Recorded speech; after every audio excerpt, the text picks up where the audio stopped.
ahorrado toda su vida y de repente los hombres se quedan con todos tus ahorros.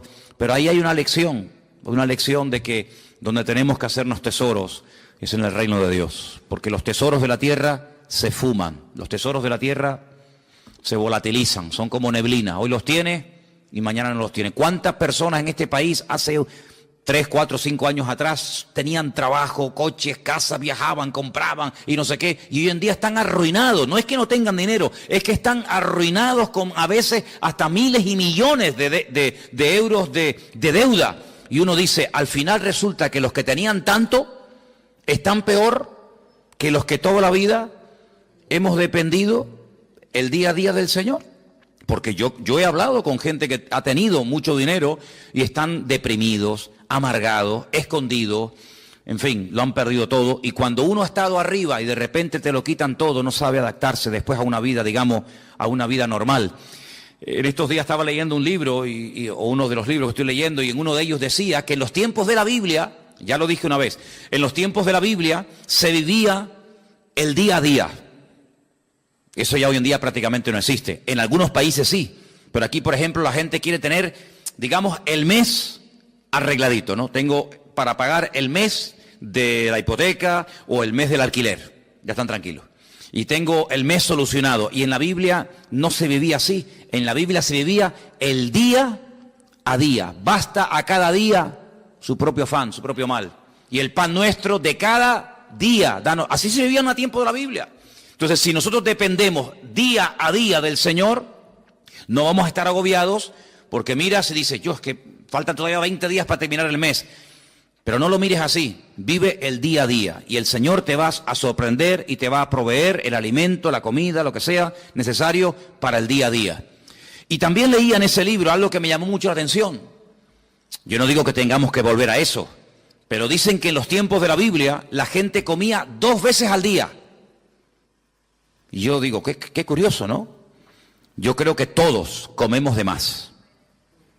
Es decir, si nosotros ahora mismo nos quedáramos 15 días sin comer, seguro que nadie se moría. Hombre, fatiga tendríamos todo, a ver si me entiendes. Pero seguro que con todos los michelines y con toda la grasa y con todo lo que llevamos dentro, pues en la Biblia se comía 2 veces al día y estaban contentos. Sin embargo, hoy en día, mínimo, 3, y como tengas chicos jóvenes, pues 4 o 5, Y como estés aburrido en casa, venga. Y hay gente que cuando están ansiosos y están nerviosos les da por comer. ¿Qué te parece, amigo? Y a otros les da por comprar. Y a otros les da por cualquier otra cosa. Qué diferente es la vida de un cristiano. Amén, hermanos. Qué diferente tiene que ser nuestra vida. En medio de todo este caos y en medio de todo este lío. En fin, hermanos, hoy comencé a leer otra vez el precioso y maravilloso libro del Apocalipsis. Quiero llevarles a él. Está en el último libro de la Biblia. La palabra Apocalipsis es una palabra griega, no es una palabra española, aunque se emplea para películas y para títulos de novelas de Hollywood y todo esto. Pero la palabra Apocalipsis es una palabra griega que significa revelación, algo oculto que se da a conocer. En los tiempos de la Biblia, revelación era algo que no se podía ver, pero que había un momento en el que Dios permitía que se pudiera ver o entender pues lo que estaba oculto a los ojos naturales. Por ejemplo, cuando se cogían los rollos, no eran libros, sino eran pergaminos, eran rollos, y cuando se abrían los rollos, ese acto de desenrollar el rollo, el pergamino para leerlo, a ese acto se le llamaba revelar, porque era algo que estaba oculto, no era como hoy en día. Yo veo que muchos de ustedes, y espero que todos, tengan su Biblia particular. Entonces lo que yo voy a leer hoy, usted en su casa lo puede leer cuando quiera, porque hoy en día todos tenemos Biblia. Por ejemplo, una de las cosas que quiero hacer este año, ya se lo anticipo, y estoy moviéndome un poquito y tengo que hablar con Margarita y tal, es hacer una campaña de distribución de Biblias. Por ejemplo, a mí me encantaría que este año nos pusiéramos todos de acuerdo y pudiéramos decir, vamos a repartir a lo largo del año, por ejemplo, por poner algo, 1000 Biblias. Entre los hermanos del norte y nosotros vamos a ponernos de acuerdo y distribuir 1000 Biblias. Entonces hoy me dio por meterme en internet y vi que hay Biblias enteras, del Génesis hasta el Apocalipsis, por $2.50. Y tú dices, pero ¿cómo puede ser tan barato una Biblia? Vamos a ver, no es una Biblia de cuero, una Biblia de estas preciosas, sino es una Biblia normal, sencillita, pero tiene lo mismo que una Biblia de esas grandotas. $2.50. Y tú te vas, por ejemplo, a un bar y te tomas un cortado y te cobran ¿cuánto? A veces, en algunos sitios me han cobrado ahí €1, que yo digo, madre mía, €1, un cortado y una cosita así. Pues una Biblia que te cambia la vida, una Biblia que es la palabra de Dios. El apóstol Juan dijo, yo no he escrito, él dice en su evangelio, yo no he escrito todo lo que le vi hacer al Señor. Y todo lo que él dijo, yo no lo escribí, porque si me hubiera puesto a escribir una por una todo lo que hizo y todo lo que dijo, en el mundo no cabrían los libros, porque hizo tantas cosas el Señor. Dice, pero estas palabras que yo les he escrito, las he escrito para que creyendo en ellas tengáis vida eterna.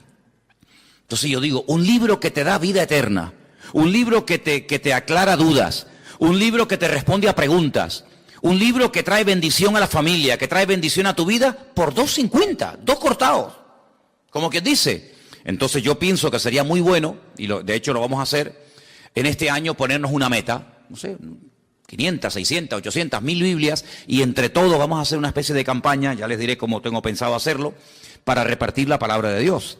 Porque hoy en día cualquier persona en su casa puede tener Biblia. Bueno, si ustedes van a mi habitación, pues yo no sé cuántas Biblias puedo tener, pues yo calculo mínimo 15 o 20 Biblias tengo que tener, como mínimo.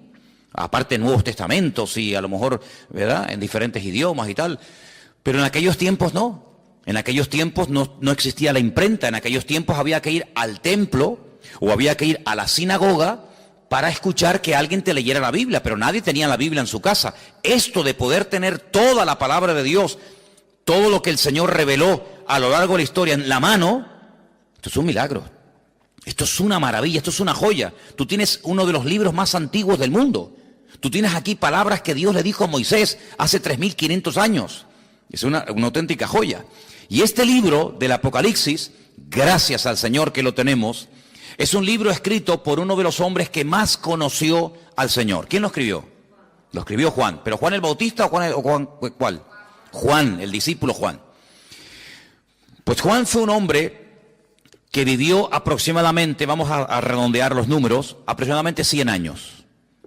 Hace unos días murió en Israel el hombre más longevo del mundo, 112 años. Le quedaron muy poquitos días para cumplir 113. Era un superviviente de uno de los campos de concentración de la Segunda Guerra Mundial. 112 años. Hoy en día no es normal que una persona viva tanto. Y tampoco ni siquiera en los tiempos de Cristo. Pero Juan se cree que aproximadamente murió con 100 años. Para poner números redondos. Si Cristo murió cuando tenía y ascendió a la gloria, cuando tenía 33 años, y él estuvo 3 años con el Señor, vamos a poner un ejemplo, no lo podemos decir así totalmente, pero para entendernos, que Juan tuviera aproximadamente 30 años. Cuando el Señor lo llamó como su discípulo, Cristo tenía 30 años cuando comenzó el ministerio, pongamos que Juan tuviera 30 años. Si murió con 100 años, ¿cuántos años estuvo Juan predicando el Evangelio? 70 años. 70 años sirviendo al Señor. ¿Qué te parece? Toda una vida. Cuando él escribe el Evangelio, es un Evangelio muy profundo. Yo no sé si ustedes se acuerdan, yo estuve dando unas clases, unas lecciones sobre el Evangelio de Juan, y hay cosas que Juan dice que no las dice nadie. Porque claro, es que él vio al Señor muy de cerca, él vivió con el Señor, él vio cosas que ningún discípulo vio. Y cuando uno lee el Evangelio según San Juan, que repito que es muy profundo, da la sensación de que ya no hay nada más que decir del Señor. Ya te lo mostró de una manera, te lo mostró de otra, hizo esto, hizo aquello, y hablaba así, y hablaba asado. Ya, después de leer San Juan, uno dice, ¿pero qué más se puede decir del Señor? Bueno, pues cuando este hombre está en la isla de Patmos, dice como él dice, por causa de la palabra de Dios, desterrado, recibe una revelación, y cuando tú lees el libro del Apocalipsis fundamentalmente el objetivo no es hablarte del anticristo, que habla del anticristo, o del falso profeta, que también habla de él, o de los testigos, o de los terremotos, o de las plagas. Todo eso está muy bien.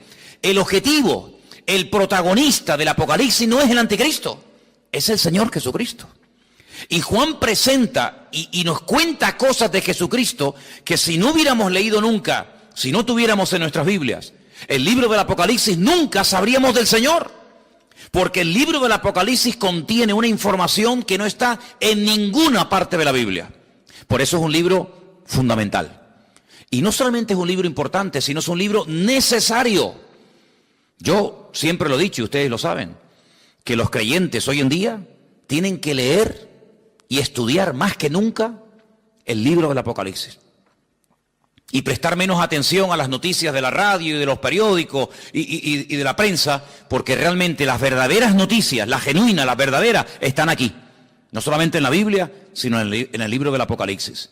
El libro del Apocalipsis es un libro extraordinario, que nos da detalles tremendos, tremendos. Lo estoy leyendo otra vez, como siempre, ¿no? Detenidamente, estudiando las palabras y tal, y menciona muchas cosas del Antiguo Testamento.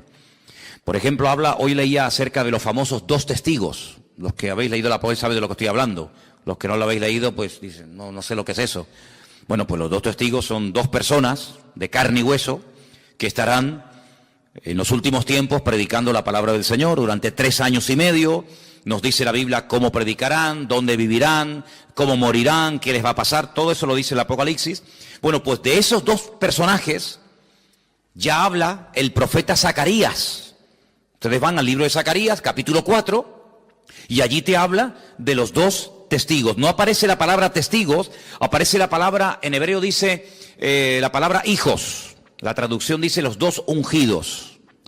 Y habla acerca del aceite de oliva. Sabéis que el aceite de oliva se utilizaba mucho en los tiempos de la Biblia, no solamente para cocinar, no solamente para sanar heridas, era un bálsamo, sino que también se utilizaba un aceite especial, no cualquier aceite, un aceite especial que se hacía para derramarlo sobre la cabeza de los reyes o de los profetas o de otros personajes cuando se les quería públicamente presentar como un juez, como un rey, como una persona importante, y se le llamaba ungido. La palabra ungido, Mashiach, ¿qué es? Ungido.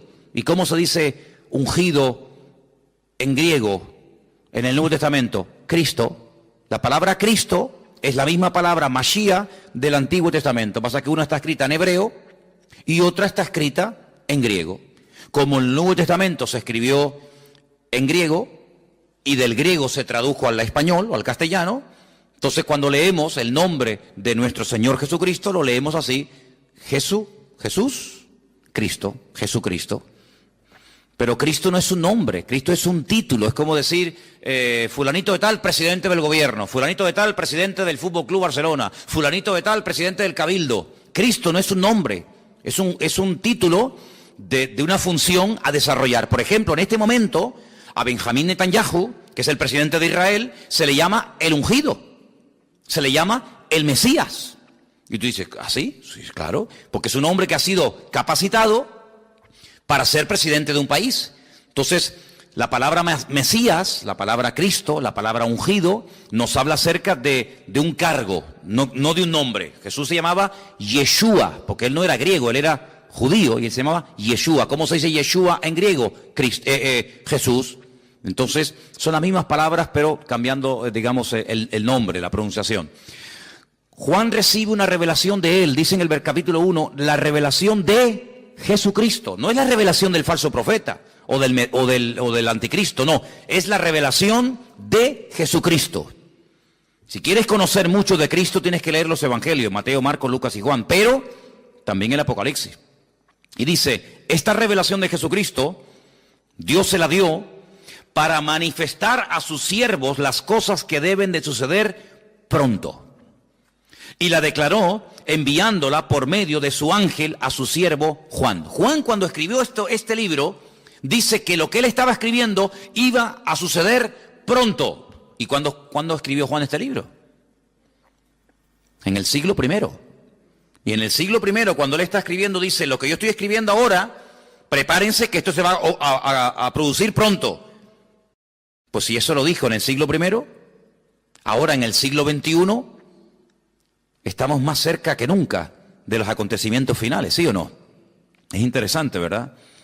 Dice que ha dado testimonio de la palabra de Dios y del testimonio de Jesucristo y de todas las cosas que ha visto. Y ahora fíjate, es uno de los pocos libros, o prácticamente el único libro de la Biblia, que contiene una bienaventuranza para el que lo lee. La Biblia no dice, bienaventurado el que lee el libro del Génesis. Es una bendición leer el Génesis, ¿verdad? O bienaventurado el que lee el libro de Romanos. No, pero el Apocalipsis sí. Dice, bienaventurado el que lee. Los que oyen las palabras de esta profecía y guardan las cosas que en ellas están escritas, porque el tiempo está cerca. Es decir, que por leer el libro usted ya es bienaventurado. Por escuchar, por oír las palabras de este libro, usted ya es bienaventurado. Y si encima de leerlo, y si encima de oírlo, además usted lo cumple y lo guarda, triplemente bienaventurado. ¿Qué significa la palabra bienaventurado? Viene de una palabra hebrea que significa, es ashrei, que significa rico. La palabra rico está entroncada con la palabra bienaventurado. Un bienaventurado, espiritualmente hablando, según el concepto bíblico, es una persona rica, espiritualmente hablando. La riqueza bíblica espiritual no tiene nada que ver con la riqueza material, ¿vale? Hay personas en la Biblia que no eran ricos materialmente hablando, pero espiritualmente hablando eran multimillonarios. Y hay personas tremendamente ricas en la Biblia que la Biblia dice que eran unos necios. Así que la riqueza material muchas veces no tiene nada que ver con la riqueza espiritual. A veces la gente dice, ay, mira, no tiene mucha fe porque no tiene dinero, como si la fe se midiera por el dinero.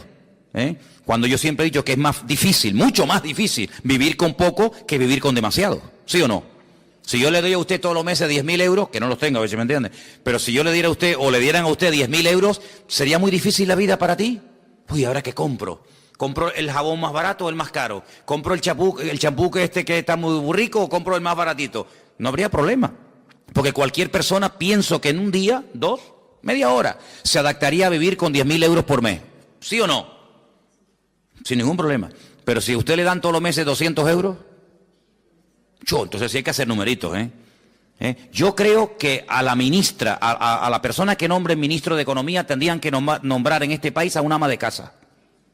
No a un político de estos que le van a dar 10.000 euros por mes. Eso lo hace cualquiera, no. Tendrían que nombrar a una ama de casa, una mujer que tiene un sueldo pequeñito, que saca a los hijos adelante. Yo nombraría de ministra de Finanzas o de, ¿cómo se llama?, de Economía en este país, a una ama de casa, porque esas sí que saben administrar el dinero.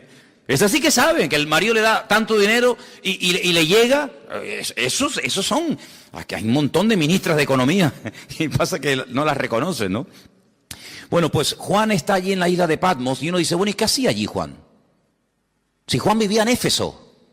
Ustedes saben que cuando el Señor Jesucristo estaba en la cruz, le dijo a Juan que se encargara de su madre, porque Cristo iba a morir, y entonces María, según la tradición cuenta, pues resulta de que se fue a vivir con Éfeso y allí estuvo con el apóstol Juan. Pero Juan fue el único discípulo que murió de muerte natural, porque Cristo tenía 12 discípulos, uno se ahorcó, ¿sabéis, no? ¿Quién fue? Judas se ahorcó, se quitó la vida. Los otros murieron como mártires, unos crucificados, unos quemados, etcétera. Pero Juan, fue el único que murió de muerte natural. Y no es porque no quisieran matarlo, sino porque todo lo que hacían para matarlo no salía bien. Entonces los romanos decidieron ya tirarlo en la isla de Patmos, que la isla de Patmos es como la isla de Lobos, una isla de piedra, sin agua, sin nada. Allí lo botaron como un perro para que se muera de hambre. Dice que había unas canteras que mandaban a los presos a trabajos forzados y al que mandaban a Patmos de allí no volvía. Es como el que mandaban, yo que sé, antiguamente a las Guayanas, los franceses y toda aquella cosa, ¿no? Sin embargo, fue allí donde el Señor se le presentó y donde el Señor le dio un mensaje para todas las congregaciones de Asia Menor. ¿Asia Menor qué es en la Biblia? Cuando se dice de Asia Menor era Turquía, hermano. Ese país que está medio en Asia, medio en Europa. Un país que tiene más de 90 y pico millones de habitantes, un país musulmán.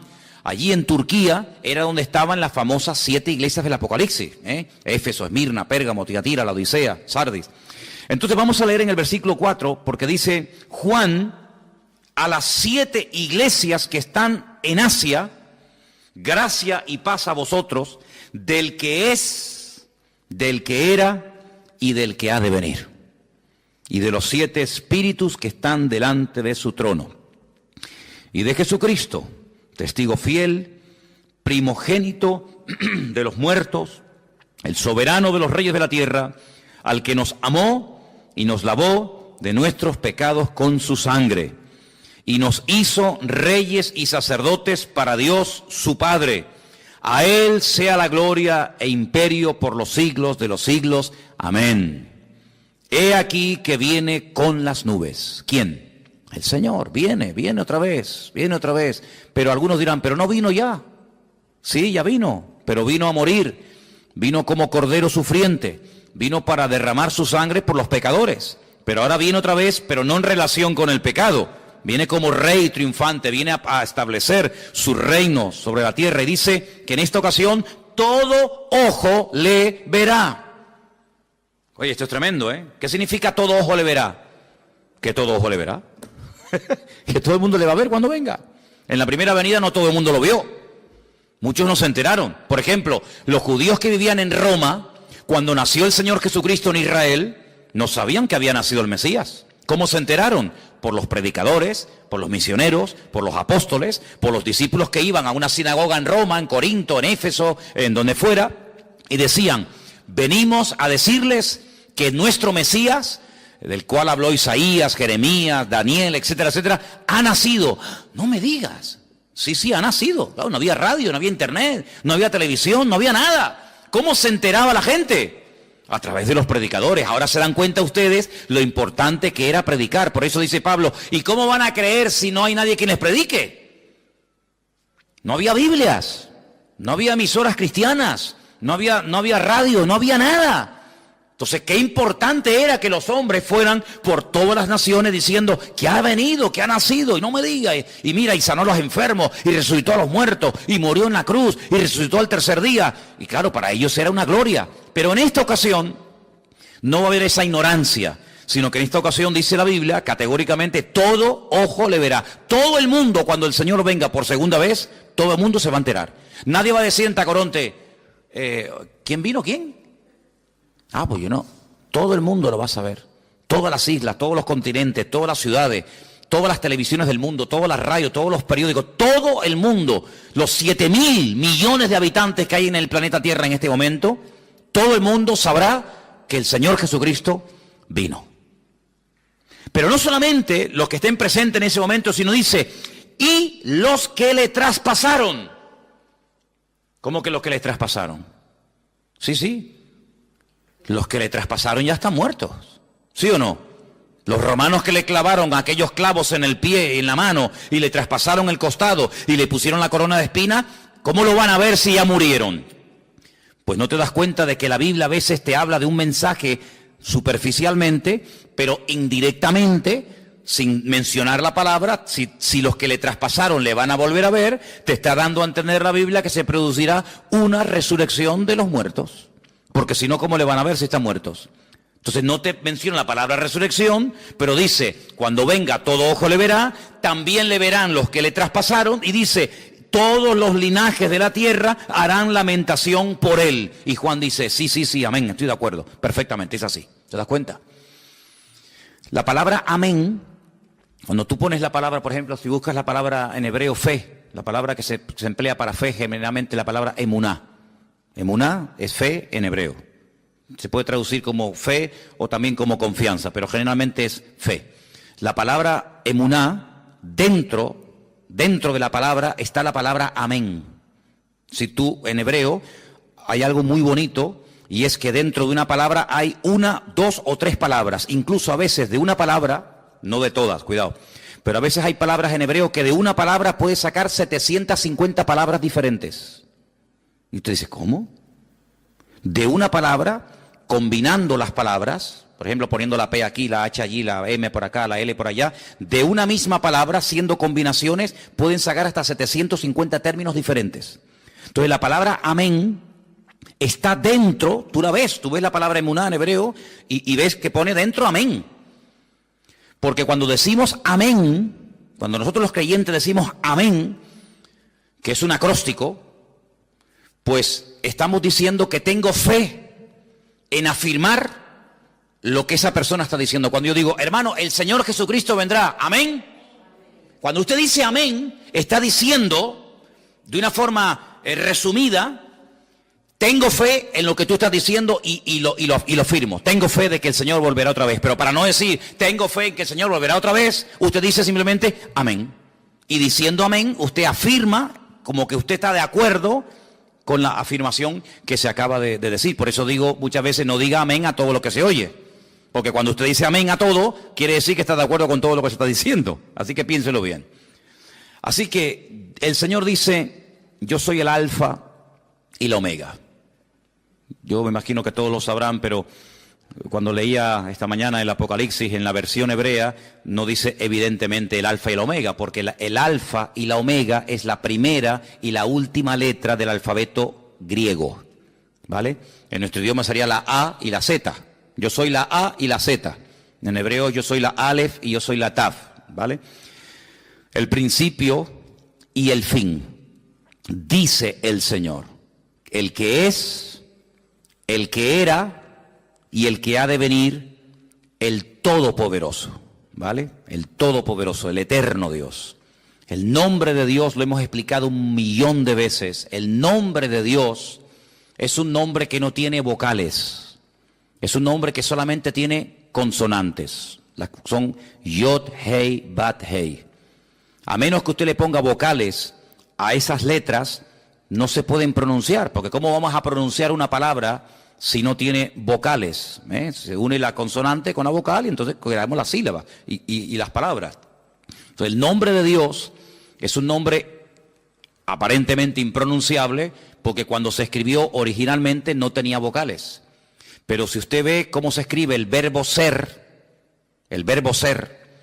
y el nombre propio de Dios, que son esas famosas 4 letras que se llama el famoso tetragramatón, dentro del nombre de Dios usted puede ver que está escrito el verbo ser. ¿Por qué? Porque Dios es la existencia. Dios es el que da existencia. Él no depende de nada ni de nadie para existir. Nosotros sí. Si nuestros padres no se hubieran conocido y de esa relación no hubiéramos nacido nosotros, ¿de dónde hubiéramos salido? De ninguna parte. Luego nosotros somos los hijos de nuestros padres y los padres eran los hijos de nuestros abuelos y así sucesivamente. Pero si llegamos a Dios, y la pregunta que yo me hacía antes de aceptar al Señor, que ya lógicamente la tengo clarísima, pero en aquel tiempo me torturaba, era una tortura terrible, ¿de dónde salió Dios? ¿Quién lo creó? ¿Quién lo hizo? Porque en nuestra mente humana todo sale de algo. Este púlpito no apareció aquí, pum, y apareció, sino que este púlpito alguien lo tuvo que hacer. Luego cada vez que vemos algo, nos habla de que hay un diseño y alguien que lo ha hecho, ¿sí o no? Todo lo que vemos, dice, bueno, este púlpito lo hizo alguien y le dio esta altura y le dio estas medidas. El púlpito no decidió ser de esta forma, podía ser semicircular, podía ser más alargado, más ancho, más alto. Hubo alguien que dijo, no, lo voy a hacer así. Bueno, pues ese alguien lo formó y ese alguien lo diseñó. Y todo lo que vemos a nuestro alrededor, la silla en la que usted está sentado, alguien la diseñó, alguien la hizo. Todo lo que vemos a nuestro alrededor. Pero cuando hablamos de conceptos diferentes a los conceptos, digamos, naturales, y uno llega nada más y nada menos que hablar del Creador, la pregunta ¿quién hizo a Dios? No es una pregunta sabia, no es una pregunta coherente. ¿Por qué? Porque a Dios no lo ha hecho, a Dios no lo ha creado nadie. Porque si lo hubiera creado o lo hubiera parido o lo hubiera hecho alguien, la pregunta es ¿y a ese alguien quién lo hizo? Y volvemos para atrás y hay un momento que se para y decimos, pero bueno, es que Dios es eterno y ahí ya nos perdemos. ¿Por qué? Porque en nuestro concepto limitado y finito, la eternidad es algo que se nos escapa de la mente. Porque vemos que la vida se pasa volando, porque vemos que todo se mide siempre por minutos, por segundos, por días, por años, por siglos, por milenios, por décadas, y todo lo medimos, ¿verdad? Uy, qué grande está el niño, uy, qué pequeñito, acaba de nacer. ¿De cuánto tiempo estás embarazada? De 8 meses, pues le falta 1, y, ¿verdad? Y todo siempre lo queremos clasificar y todo lo queremos medir, pero esas medidas con Dios no sirven, porque Dios no salió de ninguna parte, sino que todo salió de Él, porque todo fue creado por Él y para Él. Y cuando nada existía, Él ya existía, porque Él es la existencia en sí mismo. Y dice la Biblia que todo subsiste, si todo se mantiene en su debido orden, y nada se va de sitio, y todo funciona como tiene que funcionar, porque hay un diseñador, y porque hay un creador, que diariamente da la orden de que el sol salga por el este y se oculte por el oeste. Pero bueno, eso era antes. No, eso era antes, eso era hoy y eso será siempre. El sol sí me sale por el este y se oculta por el oeste. Pero esa ley, ¿quién la dio? ¿Quién decidió que el sol saliera siempre por el mismo lado y se ocultara por el mismo lado? El creador del sol. El creador del sol. ¿Y quién es el que hace que la Tierra siempre gire en la misma dirección? Y que no diga un día, oye, voy a girar ahora en otra dirección. Todos los planetas giran en las direcciones de las agujas del reloj menos uno. Todos los planetas giran así.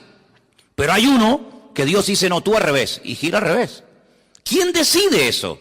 ¿Quién hace que hay unas flores que sean rojas, otras amarillas?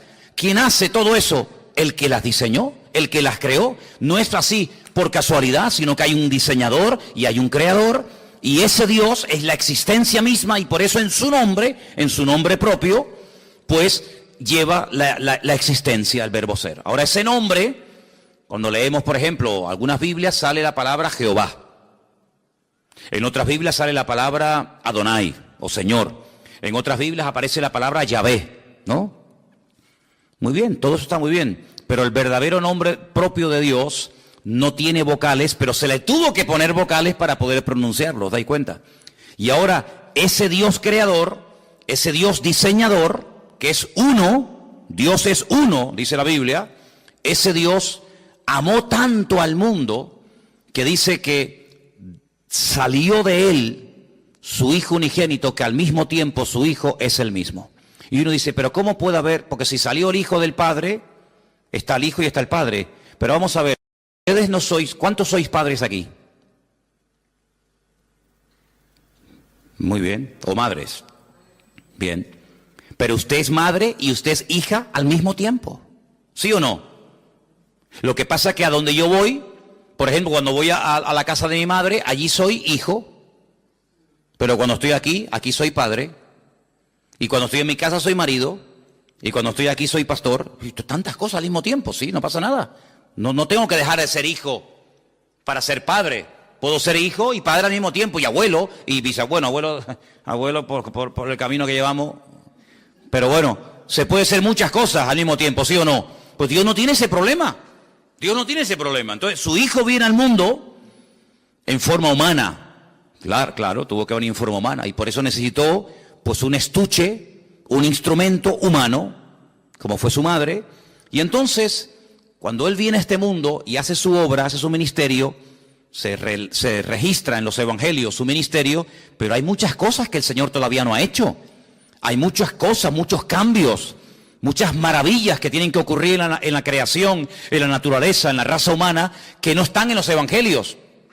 ¿Y a quién y dónde le reveló el Señor lo que todavía a él le queda por hacer? A Juan, en la isla de Patmos, a través del libro del Apocalipsis.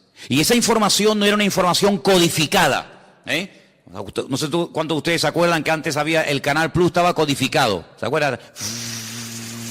Y si no tenías el descodificador, pues no veías la película o el partido de fútbol. Te hacía falta un aparato para descodificar una señal que tú en abierto no tenías. Bien, el libro del Apocalipsis no es un libro codificado, de tal manera que tú lo lees y dices, yo no entiendo nada. No, un momento. El libro del Apocalipsis es un libro que está muy claro, muy claro. El problema es que el lenguaje que Juan utiliza no es un lenguaje popular, no es un lenguaje que usamos cotidianamente, es un lenguaje alegórico, es un lenguaje de animales, de números y de colores, que si usted no está familiarizado con eso, usted no se va a enterar evidentemente de nada. Pero no porque el Apocalipsis sea el libro más difícil de la Biblia. No, el Apocalipsis no es el libro más difícil de la Biblia. Yo le puedo asegurar que hay otros libros de la Biblia que son más difíciles y más complicados que el Apocalipsis. Porque el Apocalipsis lo bueno que tiene que al ser el último, ¿me explico? Al ser el último en el canon, en la lista, toma elementos de otros libros que si usted los ha leído y los conoce, cuando llegues al Apocalipsis, ahora sé lo que es el dragón, ahora sé lo que es el caballo, ahora sé lo que es el león, ahora sé lo que es el oso. ¿Pero cómo lo sé? Porque he ido pasando por 65 libros que le preceden. Entonces, hermano, cuando usted hace todo el recorrido, claro, yo a nadie le aconsejo que se compre una Biblia por primera vez y se meta a leer el libro de Apocalipsis, porque puede tener pesadillas. Porque el pobrecito dice, madre mía, ¿y esto es la Biblia? Un dragón que sale corriendo detrás de una mujer, ¿verdad? Que echa fuego por la boca, el otro que 7 cuernos en la cabeza, dice, madre mía, ¿cómo está esta gente, no? ¿Verdad? Pero es que para poder entender el libro del Apocalipsis, primero hay algo que pocas veces se dice, pero es para mí fundamental. Y es que usted tiene que conocer al protagonista del libro del Apocalipsis. Y el protagonista del libro del Apocalipsis es nuestro Señor Jesucristo. Cuando usted lo conoce a Él, usted sabe, permítame la expresión, por dónde van los tiros. Eso es como cuando antiguamente, ya eso no existe, pero cuando antiguamente los padres miraban a los hijos, ¿qué le estaba diciendo? Ibas de visita, ¿no? A una casa. Entonces tu padre se te quedaba mirando y te estaba diciendo, sin palabras, o te comportas, o te voy a dar un jaquimazo que te voy a poner la cabeza así para atrás. Con la mirada, era un mensaje telepático, ¿no? Te miraba así, y ya hasta agachabas la cabeza porque te estaba diciendo, te voy a dar una que te vas a enterar, sin palabras, porque ya lo conocía. Pero esa mirada se la daba a lo mejor a otro niño y el niño ni se enteraba. Cuando tú conoces a tu marido, tú sabes cuándo está enfadado y cuándo está de buen humor. Por eso hay mujeres que dicen, ahora no le digas nada, espera mañana. No, yo le digo ahora. No le digas ahora porque encima vas a cobrar. Espérate a mañana, que ya verás como mañana es otro ser humano. En la Biblia hay momentos en los que si usted no conoce al autor, usted no se va a enterar del espíritu, de la actitud, de por qué el Señor dijo eso. Y esto que le estoy diciendo no es broma, porque dice la Biblia que cuando Pedro estaba afuera con los romanos calentándose en el fuego, ¿se acuerdan? Que llegó aquella chica y le dijo, mira, acá hay otro, este es uno de ellos. Y él decía, no, yo no soy de ellos. Lea usted en la Biblia, y hay un momento en el que dice que la mirada de Cristo se cruzó con la de Pedro. Cristo dice así. Tú estás diciendo, no, yo no le conozco, y Cristo dice así. Y se le quedó mirando, y dice la Biblia, lea esto, léalo, es tremendo. Dice, y saliendo lloró amargamente. ¿Qué mirada le habrá lanzado el Señor, No, yo no le conozco, yo no sé quién es, yo no quiero saber nada de ese hombre. Diciendo, ay, Pedro, que tú no me conoces a mí, Pedro. ¿Pero qué estás diciendo, criatura? Lo rompió, ya con la mirada dijo, madre mía, lo que estoy así, salió corriendo y se echó a llorar porque no pudo aguantar aquello, una mirada que lo rompió, ¿verdad? Que lo rompió. Entonces, cuando uno va al libro de Apocalipsis, uno puede leer comentarios y puede preguntar a este y al pastor tal, y puede leer, pero si tú no conoces al autor, el libro te va a sonar a chino. Y que yo sepa aquí, nadie sabe hablar chino. Pero cuando tú conoces al autor, tú captas y lo ves al Señor por todas partes. Porque te vuelvo a repetir, el objetivo del Apocalipsis no es levantar y el protagonista, el anticristo, el falso. No. El protagonista del libro del Apocalipsis es el Señor Jesucristo. Y todo lo que pasa, todo lo que ocurre, las tragedias, los terremotos, las catástrofes, las guerras y esto y aquello, todo siempre apunta a un objetivo, y es que el hombre reconozca que el Señor Jesucristo viene pronto. Te habla de una manera, te habla de otra forma, te habla por aquí, te habla por allá, para que el hombre entre en razón y para que el hombre entienda que no puede hacer con su vida lo que le da la gana, para que el hombre entienda que no es dueño de sus actos. Cuando nosotros creemos que somos dueños de nuestros actos, nos estamos proclamando como si fuéramos dioses. Yo hago lo que me da la gana. A mí nadie me tiene que decir nada. Es como si tú fueras Dios, porque a Dios nadie le tiene que decir nada. Pero cuando tú actúas así, estás actuando como si tú fueras Dios. A mí nadie me tiene que decir nada. Pero ¿cómo que nadie nos tiene que decir nada? Claro que nos tienen que decir muchas cosas. Entonces, en el libro del Apocalipsis, Juan, a un viejito de 100 años, que lleva 70 años predicando el Evangelio, le dice, Juan, escribe, ponte a escribir lo que vas a ver, lo que ya has visto y lo que te voy a contar. Y entonces él empieza a escribir y a escribir y a escribir cosas tremendas. Pero fíjate lo que dice, por ejemplo, en el versículo 10, cuando el Señor le dice a Juan que escriba, hay una cosa muy importante que tenemos que tener en cuenta, y es cómo estaba, con qué actitud estaba Juan. Dice el versículo 10, yo estaba en el Espíritu en el día del Señor, y oí detrás de mí una gran voz como de trompeta. Juan no estaba despistado, Juan no estaba quejándose, Juan no estaba con una mala actitud, sino Juan dice que estaba en el Espíritu. Y eso es muy importante. ¿Cuántas veces me habéis oído a mí decir que la actitud marca la diferencia? ¿Sí o no? Es muy importante. Estar centrado, estar pendiente. No, mira, ahora no me hables que ahora estoy pendiente de la palabra. No, ahora no quiero saber nada. El móvil, ¿para qué quiero yo un móvil ahora? No me hace falta el móvil para nada. Ahora me está hablando el Señor, estoy con su palabra. Él estaba en el Espíritu, tenía motivos para quejarse. Hombre, humanamente hablando, sí. 100 años aquí botado como un perro, sin agua, sin comida, sin hermanos, sin iglesia, sin amigos, sin nada. Y mira cómo me has tratado, y mira no sé qué, y te he servido para qué. No le dio lugar a eso. Él estaba en el Espíritu. Si el Señor ha permitido que yo esté en la isla de Patmos, no es un castigo, es una bendición, porque al fin y al cabo vemos que no fue un castigo, sino que fue un tiempo maravilloso, porque para poder escribir todo esto, hermano, y para poder ver todas estas visiones, uno no podía estar viviendo en una gran ciudad con ruidos, con coches, con no sé qué, con no sé cuánto, sino uno tenía que estar en un sitio tranquilo, sin que nadie te moleste. ¿Y qué mejor sitio? ¿Qué mejor sitio que la isla de Patmos? Donde tienes tiempo para pensar, para orar, para meditar, y aquí sin que nadie te moleste, aquí te voy a dar la revelación más grande que jamás ningún ser humano ha tenido en esta vida. Luego vemos que el famoso refrán, que no hay mal que por bien no venga, se cumple perfectamente en la vida de Juan. Hace muchos años yo leí un libro de un pastor que tuvo un accidente y se le partió una pierna y estuvo un buen tiempo en cama, escayolado, sin poder moverse, y los primeros días de ese accidente él comenzó a quejarse. Señor, ¿y por qué? Tenía que predicar en esta iglesia, me habían invitado a viajar a no sé qué sitio, me habían invitado a no sé qué, y ahora no puedo tal, y empezó a quejarse hasta que pasaron los días y le dijo, Señor, si tú has permitido que yo esté aquí parado sin hacer nada, ¿qué propósito tienes tú, Señor? Y ese hombre escribió un libro con su testimonio, con sus experiencias, y cuenta él que fue un libro que bendijo a muchísimas personas. Un libro que fue de muchísima bendición, sus testimonios, las experiencias que había tenido con el Señor, las pruebas por las cuales había pasado y lo que había aprendido en el Señor. Y dice, yo conseguí más bendición y logré bendecir más a la gente con aquel libro que con 1000 predicaciones, viaja por aquí, viaja por allá, entra por aquí, entra por allá. Y él entendió que el Señor lo paró, ¿sabes? Él entendió que el Señor permitió aquel accidente para que durante un tiempito tranquilo pudiera escribir un libro que después sería de tremenda bendición para muchísima gente que lo leyó. Entonces hay momentos en la vida que nos puede pasar algo que decimos, ¿y por qué? ¿Y por qué, Señor?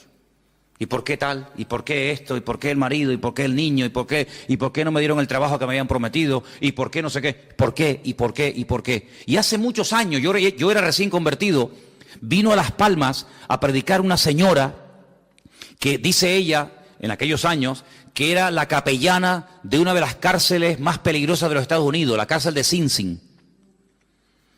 Y esta mujer empezó a predicar y yo te puedo asegurar que no todo, pero por lo menos la mitad del mensaje me lo aprendí de memoria. Y todavía lo tengo aquí.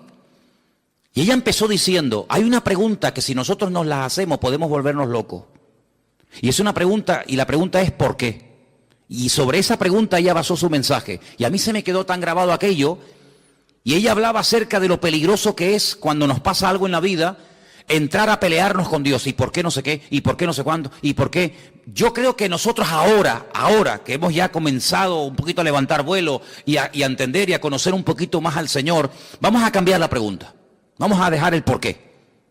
¿Por qué? Dios lo sabe. Vamos a preguntarle otra pregunta al Señor. Vamos a hacerle esta pregunta. ¿Para qué? El por qué no me interesa. Porque si yo soy cristiano, mi vida está en las manos del Señor, y el Señor ha permitido esta situación, Él sabrá por qué la ha permitido. Los que amamos a Dios, ¿qué dice? Todo ayuda para bien. Luego, el por qué no me interesa. Mi Dios sabe lo que hace conmigo, pero ¿para qué has permitido esta situación? Entonces, cuando comenzamos a indagar y a orar y diligentemente le preguntamos ¿para qué? El Señor nos va a dar muchas respuestas. ¿Para qué me has traído a Patmos? ¿Para morirme de hambre? No te vas a morir, porque ¿quién te trajo a Patmos? ¿Los romanos o lo permití yo? ¿No se acuerdan ustedes un día en la cárcel en Israel que estaba Pablo? Y dice la Biblia que el Señor se le presentó y le dijo, Pablo, escucha bien, tú has dado testimonio de mí aquí en este país. En todo Israel te conocen, todas las sinagogas del país te han oído. Eres un rabino famoso. Eres uno de los mejores discípulos de un tal Gamaliel, hijo de Gilel, uno de los mejores rabinos de toda la historia. Pero ahora es tiempo de que salgas de tu tierra y te vayas a Roma. Y quiero que allí en Roma prediques mi palabra. Pero si estoy preso y tú me dices que me vaya a Roma, ¿cómo me voy a ir si no me van a dejar salir? Estoy encadenado. Pero Pablo, escucha una cosa, tú eres ciudadano romano, no te olvides. Y mañana cuando te saquen y te hagan el juicio, cuando te vayan a interrogar, tú vas a decir que tú como ciudadano romano, tú tienes el derecho que no todo el mundo tiene de apelar al César. Es decir, yo quiero que me juzgue, que mi juez sea el mismísimo César. Tú lo puedes pedir porque tú eres ciudadano romano. Entonces cuando él sale de la cárcel por la mañana, lo van a interrogar. Ese un momentito, quiero decir algo. ¿Qué quiere decir usted? Yo apelo al César. Quiero que el César sea mi juez. Claro, este que es un juez inferior dice, pues entonces si usted ha apelado al César, no te preocupes que usted irá al César. Llévenselo. Lo montan en un barco. ¿Quién? Los romanos. Y lo llevan a Roma. No fue por el camino y porque me llevan a Roma. No, porque el Señor quiere llevarme a Roma, pero como yo no estoy libre ahora, que me puedo comprar el pasaje, ir a donde quiera, pero le doy la vuelta a la tortilla. Y en vez de utilizar mi libertad, uso mi, entre comillas, encarcelamiento, pero ahora ellos me van a pagar el pasaje. No me voy a pagar ni el pasaje. Me van a pagar ustedes el pasaje, me van a pagar ustedes la comida y me van a llevar al mismísimo César de Roma. Pero ¿quién va a ir a darle testimonio al César de Roma? ¿Quién? ¿Uno por la calle? No. O un preso o uno que pertenezca a la corte de Roma. Entonces, si no eres de la corte de Roma, pero eres un preso con ciudadanía romana, tienes derecho a que te juzgue el César de Roma. ¿No os dais cuenta que todo ayuda para bien? ¿Dónde nació Pablo? En Tarso. ¿Qué era Tarso? Una pequeña colonia romana. Y dice que las personas que estaban allí, a través de su padre, él obtuvo la ciudadanía romana. ¿Quién sabe si en algún momento Pablo, como judío fanático que era en aquel momento, habrá dicho, ¿y yo para qué quiero la ciudadanía romana? ¿Yo para qué quiero ser romano? Ahora no lo entiende. Estos asquerosos romanos, este imperialismo que ha venido aquí a dominar nuestra tierra. Sí, pero estos, el día de mañana van a ser el instrumento que Dios va a utilizar para llevarte nada más y nada menos que a Roma, al hombre más poderoso de la tierra. Y allí fue. Entonces no nos damos cuenta de que la vida es como un gran puzzle, como un gran rompecabezas, donde tú miras para atrás y dices, ahora entiendo aquello y esto y lo otro, y por qué se conoció este, y por qué pasó esto. Y entonces si tú te dejas llevar por el Señor, te vas a dar cuenta de que Juan lo llevaron los romanos, pero porque en el fondo el Señor quería que Juan estuviera en la isla de Patmos, y allí tranquilito, sin que nadie te moleste, vas a recibir la revelación más grande que jamás has recibido en tu vida. Pero escucha bien esto, hermano, porque vamos terminando, para no alargar demasiado. Antes de darte revelación para otros, y antes de darte mensaje para iglesias, y para pastores, y para otras personas, el primero que tiene que recibir el mensaje eres tú. Porque la tendencia de que siempre tenemos algo que decirle a fulano o a mengano, yo no digo que esté mal, pero el primero que se tiene que aplicar el mensaje es el que lo da. Luego, yo te voy a dar mensaje para la iglesia de Éfeso, mensaje para la iglesia de Tiatira, mensaje para la iglesia de la Odisea, etcétera, etcétera. Pero el primero que tiene que verme a mí eres tú. Porque si tú le dices a los demás qué hacer, pero tú no lo haces, entonces no estás viviendo el mensaje.